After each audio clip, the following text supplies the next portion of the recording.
Hello everybody, welcome back to BareRose Garage. Whew, what am I doing out here? Well, I've been working on the Mercury a little bit because I'm still waiting on an oil pump for the 460 to drop into the Fairlane there. But I got a little bit done on it. What I did today, when I bought the car, he threw in these spark plug wires. So I went ahead and changed them. Put a little dielectric grease on them. And I'll show you what I've done here.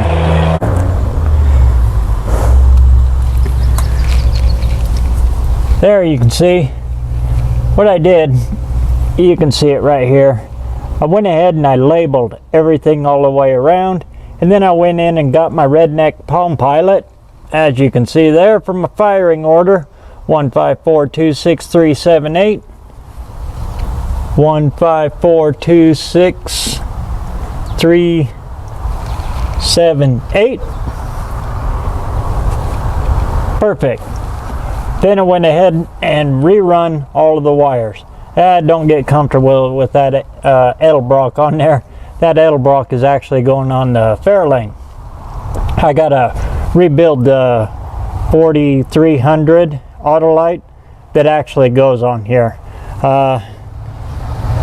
But I'll get into that in just a second here. Anyway, I rerouted everything here. These actually guide in here a lot better with the Autolite on here. This is all stock. So I rerouted all my wires in there, tidied them up, got them all on there, looking good. Now, that brings me to the carburetor. Whenever you buy a stock carburetor and you're looking to rebuild it, make sure it's got this on it, this little tag. You'll see them on the carburetor. I'll show you, I got it in here. In my dumpster fire here. Here's the carburetor. This one was bolted on to this nut right here. You take that screw out and it's right there. Always make sure they got this on there. These numbers are calibrated for what this carburetor is on there for. They put this on a lot of different applications, but this will tell you exactly what it's calibrated for and what kit you need to buy. So whenever you're looking at a stock carburetor, just make sure it's got the stock tag with it. I got it off right now so I can go in the house and order the carburetor kit for it.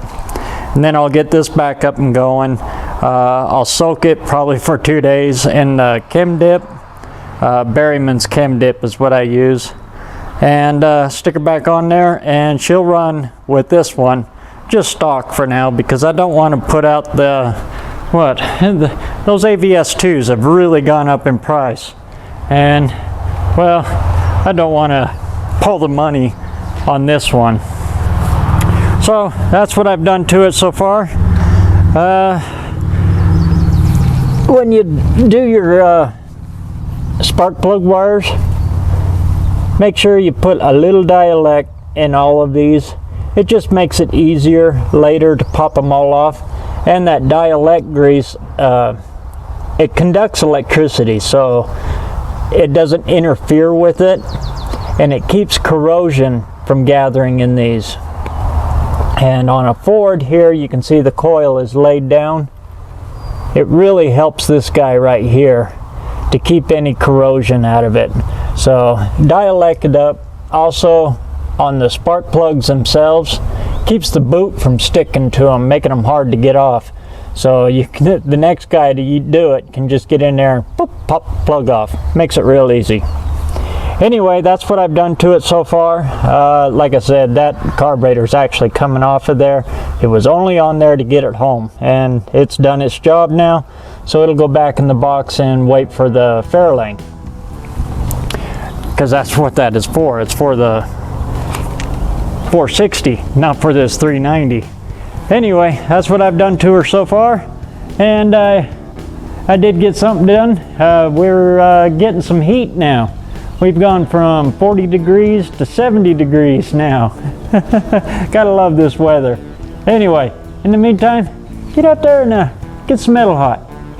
We'll catch you on the next one. Hopefully my oil pump comes in. I can get back on the Fairlane. We'll catch you on the next one.